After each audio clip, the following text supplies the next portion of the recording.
Hola familia, buenas. Me alegra muchísimo poder compartir con ustedes este devocional. Le doy gracias a Dios por sus vidas. Mi nombre es Juliana Parajeles y en este momento estoy súper agradecida porque Dios me permite compartir y a través de la palabra de Dios siempre poder aprender mucho más, conocerle mejor y dejarnos que de verdad Él nos hable con el Espíritu Santo para que podamos recibir todo lo que Él tenga para nosotros a través de su palabra. Hoy en la lectura tenemos varias lecturas. Una es en el libro de Mateo, capítulo 19. Las otras dos son en capítulo 9 y 10 del libro de Números. Y tenemos una última en el libro de Eclesiastés, capítulo 7. Entonces, quería comentarles. Empezamos por Mateo 19. Esta lectura nos habla de varios puntos, ¿verdad? Entre esos, Jesús le está predicando a grandes multitudes. Yo quisiera hacer énfasis en eso porque eso fue lo que hizo Jesús en su paso por la tierra. Sencillo, no tenía cosas materiales, pero él sabía que todo le pertenecía y tenía el reino para él, el reino a sus pies. Y no necesitó venir a divulgarlo, no necesitó llegar a decir yo soy, sino que lo demostró y lo demostró con actos de amor. Entre los actos de amor que Jesús hizo fue predicar y de verdad sembrar la semilla en los corazones de tanta gente. De hecho, el libro de Mateo nos invita también, no en este capítulo, sino al final del libro nos invita precisamente a ir y predicar a todas las naciones. Y ese es el deber que tenemos como cristianos. Con relación igual a esta lectura, me llama la atención que los fariseos lo enfrentan a Jesús. Y no es la primera vez ni la última vez que pasa. Lo vemos en varios momentos donde Jesús está predicando o está actuando de una forma y ellos lo que quieren es venir y confrontarle y hacerlo quedar mal. Sin embargo, Jesús no cae en el juego. Él más bien responde con la sabiduría de Dios. Él responde y les dice lo correctamente. Y eso es una de las cosas que tenemos que aprender de Jesús. A decir lo correcto, correctamente y en el momento oportuno. Sabiendo de quién recibimos las cosas. Porque los fariseos insistían en preguntarle acerca de los sacrificios, acerca de los divorcios, acerca de todo lo que dictaba la ley de Moisés para el pueblo de Israel. Sin embargo, Jesús, sabiendo que Él era la nueva ley, que Él era el Cordero de Dios, no se puso a pelear con los fariseos, sino más bien quiso enseñar y usar lo que ellos le confrontaban y le decían a favor de predicar el Evangelio. Y eso es algo que tenemos que aprender. Me puse a investigar un poquito más. El libro de Mateo es el primero de los evangelios, está en el Nuevo Testamento, lo escribió el apóstol y este evangelio no se escribe cronológicamente. Sin embargo, hay puntos importantes en los que se centra. Por ejemplo, en el Sermón del Monte, en el discurso misionero, que es el que les decía, ¿verdad? De ir y predicar a todas las naciones. Tiene muchas parábolas del reino porque relaciona muchísimo la vida de Jesús y la relación íntima que se demuestra que debe haber entre los hechos de la vida de Jesús y las enseñanzas del reino. Porque Jesús es un reflejo del reino de los cielos. Entonces esto está íntimamente relacionado, ¿verdad? También tiene discursos sobre los pequeños y sobre los disgustos entre los hermanos. Y finalmente, discurso escatológico. Como les decía, tiene enseñanzas muy específicas acerca del reino.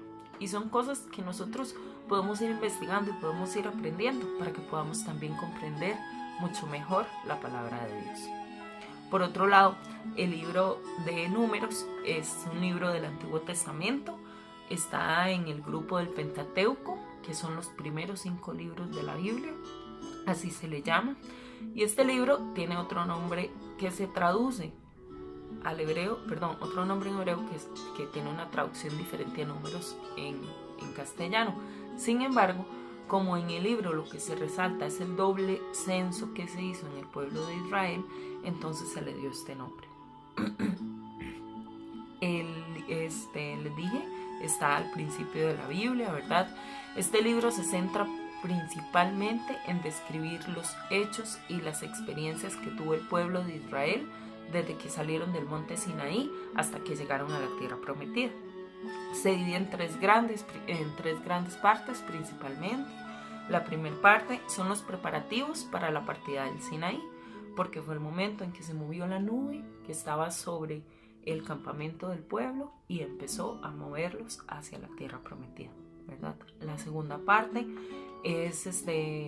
hace mucha referencia a los fallos que impidieron que la generación del pueblo de Israel que salió de Egipto llegara a la tierra prometida. Y la tercera parte que nos narra este libro es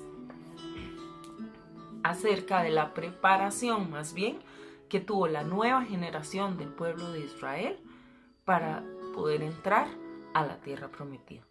En este libro también es cuando Josué recibe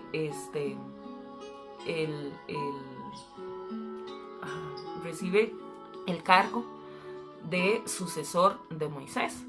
¿Para qué? Para que lleve al pueblo de Israel hasta la tierra prometida, ¿verdad? Y el libro nos sigue hablando de cómo se cumple la ley de Moisés. La ley no es de Moisés, la ley es de Dios, pero se le conoce como la ley de Moisés porque es cuando se escribieron los 10 mandamientos, ¿verdad?, sobre las tablas, y también cuando Dios vino a revelar a Moisés todos los estatutos y todas las cosas que tenía que cumplir el pueblo de Israel. Entonces, así es, por esa razón es que se le conoce como la ley de Moisés. Acerca de la lectura, es lo mismo, vemos una y otra vez las indicaciones que Dios da para su pueblo a través de Moisés. Y finalmente, vamos a encontrarnos con el capítulo 7 del libro de Eclesiastés. Eclesiastés también es un libro del Antiguo Testamento. Es parte de la literatura de la sabiduría en la literatura hebrea, así es como se conoce, y algunos opinan que lo escribió el rey Salomón y otros dicen que fue de varios autores. Entonces no hay ahí como un consenso sabiendo quién es específicamente el autor, pero sabemos que todo lo que menciona Eclesiastés es inspiración del Espíritu, a través del Espíritu Santo, ¿verdad? Y a través de Dios.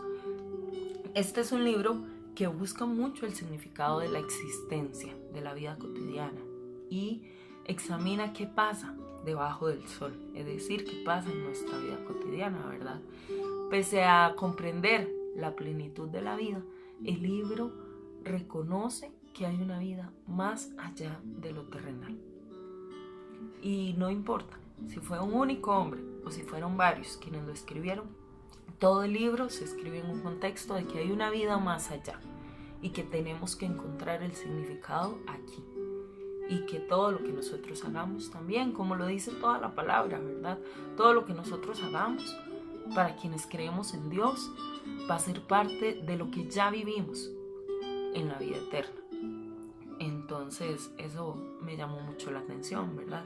Quiero compartirles, sí, de este libro, el versículo 1 y el versículo 14, porque el versículo 1 dice: vale más el buen nombre que el buen perfume, y vale más el día en que se muere que el día en que se nace. Nosotros normalmente lo hacemos al revés, celebramos el nacimiento y lloramos la muerte. Sin embargo, sabemos, como hijos de Dios, que la vida eterna empieza aquí, mientras estamos vivos, mientras seguimos con este cuerpo de carne. Sin embargo, la gloria de Dios la vamos a ver una vez que lleguemos a la muerte de la carne, para que podamos verdaderamente vivir en la presencia de Dios. Y el versículo 14 dice: cuando te vengan buenos tiempos, disfrútalos, pero cuando te lleguen los malos, piensa que unos y otros son obra de Dios y que el hombre nunca sabe con qué habrá de encontrarse después. Me gustó mucho este versículo, sobre todo por los tiempos que estamos viviendo. Hay quienes dicen que son tiempos muy malos y hay quienes dicen que son tiempos buenos. Para los que amamos a Dios, todo es para bien. Y sabemos, como dice este versículo, que aunque las circunstancias parezcan que son tiempos malos, la voluntad de Dios es buena y todos vienen de Dios, los tiempos buenos y los tiempos malos. Porque los dos tiempos nos hacen crecer, porque las dos épocas nos hacen crecer y ser mejores. Y sobre todo porque en cualquier tiempo nosotros tenemos que amar, tenemos que creer y tenemos que mantener la fe firme en el camino, en la verdad y en la vida, que es Jesucristo, en el Padre, que tiene una voluntad buena, agradable y perfecta, y en el Espíritu Santo, que sabemos que es nuestro consolador, nuestro ayudador en todo tiempo y lugar. Muchísimas gracias. Deseo que tengan un maravilloso día y que de verdad, más allá de las buenas o malas noticias que escuchemos, sepamos que en la palabra de Dios hay consuelo, que en la palabra de Dios hay verdad y que como hijos de Dios y creyentes y como una sola iglesia debemos unirnos en estos tiempos y amarnos más y compartir más y llevar este amor que ya nosotros conocemos, que ya Jesús ha depositado en nuestro corazón para todos los que de verdad lo necesitan. Muchas gracias, que tengan un maravilloso día, que Dios les bendiga.